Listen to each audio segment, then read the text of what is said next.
Guys welcome back. Devesh Mishra के साथ आपके बीच हाजिर हो चुका हूं। Good morning. सुबह की पहली मुलाकात है। फिलहाल मैं जानता हूं हर कोई बहुत ज़्यादा परेशान है, भर्ती प्रक्रिया रुकी पड़ी हुई है।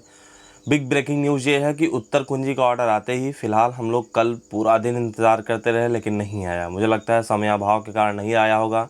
पंकज जायसवाल दिनेश सर की बेंच के माध्यम से ऑर्डर आना था, लेकिन उम्मीद कर सकता हूं आज आने वाला है। तो उत्तर कुंजी का ऑर्डर आते ही यदि सरकार के पक्ष में आया तो मॉडिफिकेशन करेक्शन के लिए सुप्रीम कोर्ट जाएगी सरकार तुरंत। बताना चाहता हूं बड़ी खबर और सूत्रों के हवाले से चीज़ें निकल के आई हैं।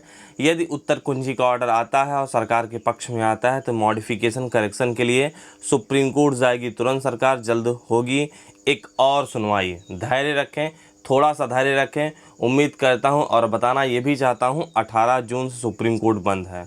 मात्र कुछ दिन हमारे पास शेष बचे हुए हैं, मात्र कुछ दिन शेष बचे हुए हैं। पता चलेगा यदि ऐसा हम लोग थोड़ा सा सक्रिय नहीं होते हैं। फिलहाल सरकार के भरोसे हमें नहीं बैठना है। एक बात और बता दूं, अभी तक हम लोग कहाँ यहाँ तक पहुँचे हैं? सरकार के भरोसे बैठ के थोड़ी ना पहुँचे हैं। बड़ी मेहनत की हो भाई साहब, मालूम है। सड़कों पर आंदोलन किए हो, मैंने देखा है, धरना दिए हो और चंदे बटोर के वकील खड़ा किए थे डबल बेंच में, तब जाकर जीत मिली है। इसी प्रकार से हमें यहाँ भी साथ देना है, तभी संभव हो पाएगा। नियुक्ति पत्र के एकदम करीब थे लेकिन थोड़ी सी हमारी शिथिलता हमें खा गई। बताना चाहता हूँ उत्तर कुंजी का ऑर्डर आते ही तुरंत सरकार जाएगी मॉडिफिकेशन करेक्शन को लेकर। बताना ये चाहता हूँ, उम्मीद करता हूँ अब की बार जब सरकार सुप्रीम कोर्ट पहुँचेगी तो अपनी बात को स्पष्ट तरीके से रखेगी। लेकिन ये तो रहा सरकार का पक्ष, अपना क्या सिनेरियो है। हमें पूरा काम करना है। मैंने देखा है कल देर रात को शिवेंद्र का पोस्ट आता है।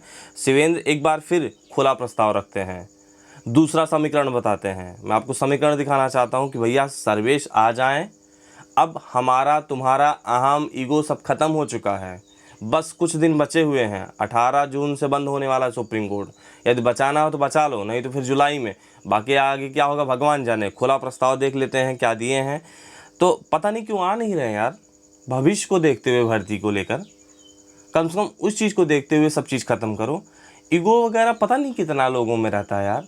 मैं देखता हूँ अक्सर इस बैच में, आगे के बैच में पता नहीं ईगो क्या चीज़ होता है। बीटीसी 2014 बैच के अध्यक्ष जी को देखो, क्या चीज़ होती है यार। सीखना चाहिए। ईगो वगैरह ख़त्म करो भैया, भर्ती का भविष्य देखो। और शिक्षक भर्ती का जो फर्जीवाड़ा मैं देख पा रहा हूँ, भर्ती का केंद्र बना हुआ है। बताना चाहता हूँ आगे क्या होने वाला है। थोड़ा सा शिक्षक भर्ती का फर्जीवाड़ा का केंद्र एक मिनट देख लेते हैं। ओवरलैपिंग की सुनवाई में क्या हुआ, क्या चुनौती दिया गया है, उसको देख लेते हैं। 2 पिटीशन और फाइल हुए हैं, जो सबसे बड़ी खबर निकल के आ रही है। लेकिन सबसे बड़ी खबर यह है कि उत्तर कुंजी का ऑर्डर आते ही जैसे तुरंत आएगा। हाँ, सबसे बड़ी बात है यदि सरकार के फेवर में आया तभी तो मॉडिफिकेशन करेक्शन के लिए जाएगी। नहीं तो पता चला कि 12 जुलाई सिंगल बेंच हमें वापस भेज दिया गया। और सिंगल बेंच का जानते हैं डेट लगी हुई है 12 जुलाई और 14 जुलाई की सुप्रीम कोर्ट की डेट लगी हुई है। तो पता चला कि फिर हमें जुलाई का ही इंतज़ार करना पड़े। यदि सरकार के फेवर में आता है तो उम्मीद करता हूं सरकार तुरंत मॉडिफिकेशन के लिए सुप्रीम कोर्ट जाएगी। सुनवाई जल्द होगी क्योंकि 18 जून से पहले हमें सारी चीज़ों को निस्तारण कर लेना सुप्रीम कोर्ट से। ये तो रहा सरकार का पक्ष। लेकिन सुवेंद्र का जो खुला पक्ष आया है, खुला प्रस्ताव आया है सर्वेश को आने को लेकर, एकता को लेकर, उम्मीद करता हूँ उसको देखिए और दबाव बनाइए। चलिए खबरों पर देखते हैं। ये एक लाइन शिवेंद्र की पोस्ट है। बीटीसी लीगल टीम जैसी कल थी वैसी आज है और हम हर हाल में भर्ती को महत्व देने के पक्षधर हैं, परंतु आप सबके निर्देशों का पालन करने के बजाय यदि सामने से पूर्व में ऐसा था तो भविष्य में ऐसा होगा रहेगा। ये सब मेलोड्रामा छोड़ दीजिए, सामने आइए।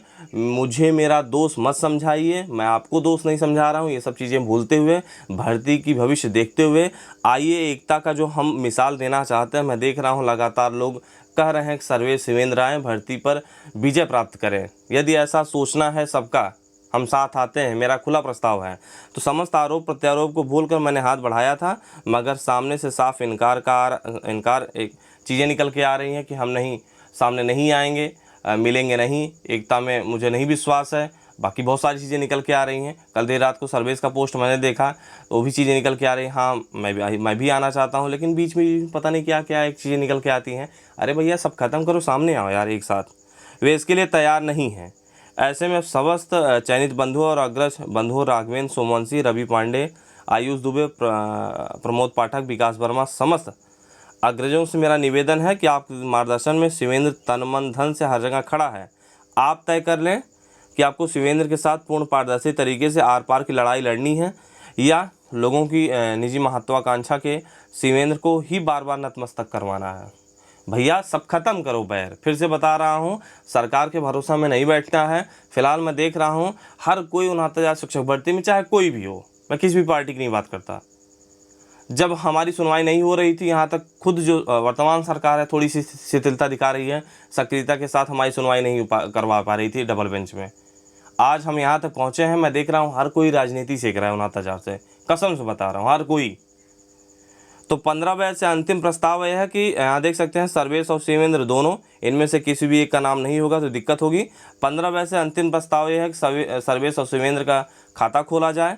14 बैच से रवि पांडे या आयुष दुबे या दोनों से।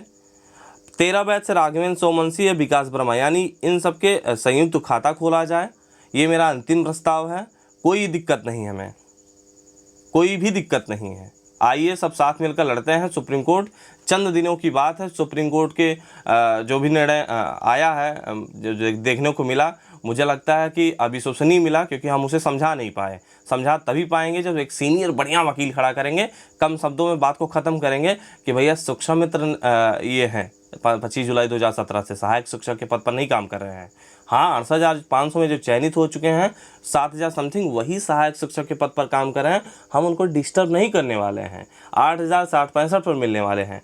फिलहाल अभी तो पूरा ड्रामा बचा हुआ है, लेकिन समझ जाते हैं कम शब्दों में तो ज़्यादा बेहतर है। भर्ती प्रक्रिया निकल जाएगी और तुरंत जो है नियुक्ति पत्र मिल जाएगा हमें।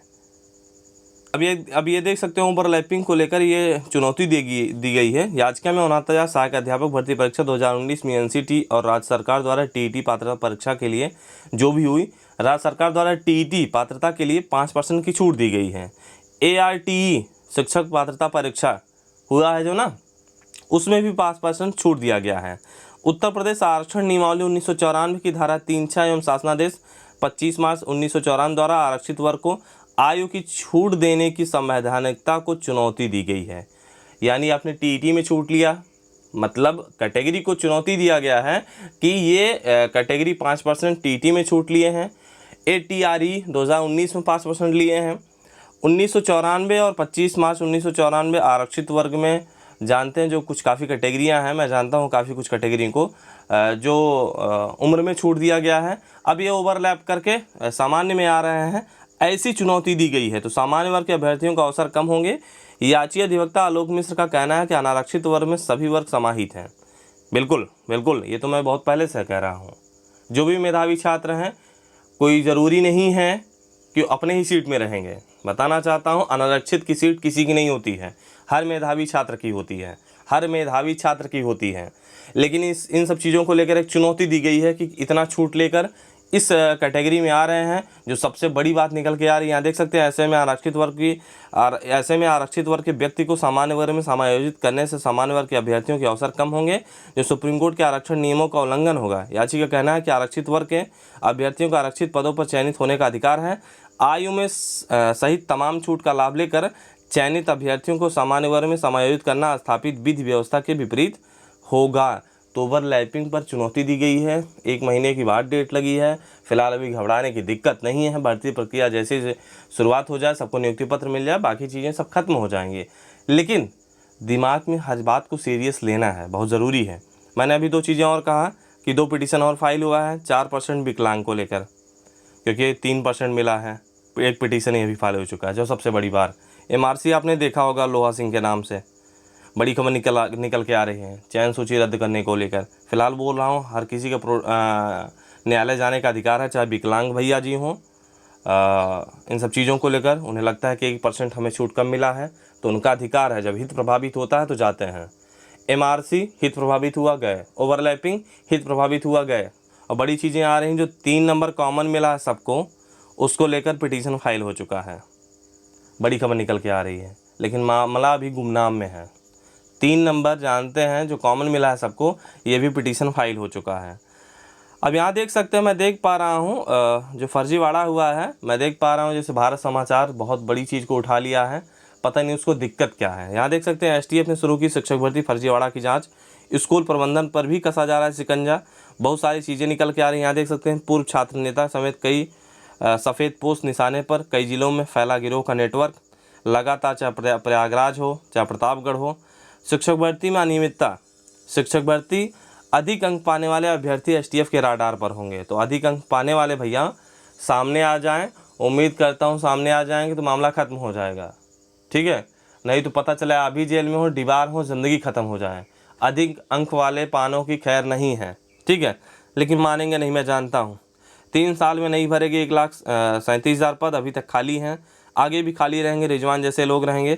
3 आईपीएस लगे तब जाकर फर्जीवाड़ा का खुलासा हुआ। जो 3 आईपीएस यहाँ देख सकते हैं, लगातार चीज़ें निकल के आ रही हैं। शिक्षक भर्ती में घोटालों में कई जगह पुलिस की छापेमारी हो रही है। मुकदमा दर्ज होने के बाद फरार आरोपी का जो है तलाश तेज हो चुका है, चौतरफा छानबीन, ठीक है। अब ये सब रहा केंद्र। लगातार मैं देख पा रहा हूँ न्यूज़ चैनल के माध्यम से, प्रिंट मीडिया के माध्यम से, न्यूज़पेपर के माध्यम से, परंतु आप घबराएं नहीं। एक बात बताऊं, जब तक मुख्यमंत्री सर आदेश नहीं देंगे तब तक कुछ होने वाला नहीं है। मतलब क्या, जो आपके दिमाग में डर बैठा हुआ कहीं रद्द ना हो जाए, मैं कसम खाता हूँ रद्द नहीं होगा, 100% कहता हूँ भैया। फ़िल्टर करके निकाला जा रहा है, क्या फ़िल्टर करके निकाला जा रहा है, इसीलिए एसटीएफ को सौंपा गया है कि आप खंगालिए, उन्हें पकड़िए और निकालिए। यदि ऐसा नहीं होता तो एक चुटकियों में रद्द नहीं हो जाता। आप सोच लीजिए, कुछ नहीं होगा, सरकार साथ है, प्रतिबद्ध है युवाओं को लेकर। बाकी सब लोग राजनीति छोड़ें, कोई राजनीति न करें, चाहे न्यूज़ चैनल हो, चाहे प्रिंट मीडिया हो, चाहे अन्य कोई पार्टी हो। मैं चाहता हूँ ये युवाओं की बात है, लगातार इतने दिनों से झेले हैं, मैं चाहता हूँ कितनी जल्दी नियुक्ति पत्र मिले, बाकी चीज़ें ख़त्म करते हैं। एसटीएफ का काम है, एसटीएफ खंगाल रही है, फ़िल्टर करके निकालेगी 50, 100, 1000, लेकिन बहुत ज़्यादा थोड़ी ना होंगे यदि आप सोचें। बाकी मेरी बात को समझते हैं, परंतु आप घबराएं ना। 100% उम्मीद करता हूँ कुछ नहीं होगा, बस खंगाले जाएंगे, पकड़े जाएंगे। उनके लिए दिक्कत होगी, हमारे लिए दिक्कत नहीं होगी, क्योंकि हम सत्य हैं ना, हमने मेहनत से नंबर पाए हैं। तो दिक्कत किसके लिए होगी? जो फर्जीवाड़े हैं, अधिक अंक पाए, 141, 145, 146, ठीक है। तो बिल्कुल ना घबराएं, रद्द तो बिल्कुल नहीं होना है। खंगाले जा रहे हैं, पकड़े जाएंगे, उसके बाद चले जाएंगे जेल, यही सब होना है, ठीक है। चले, बाय बाय।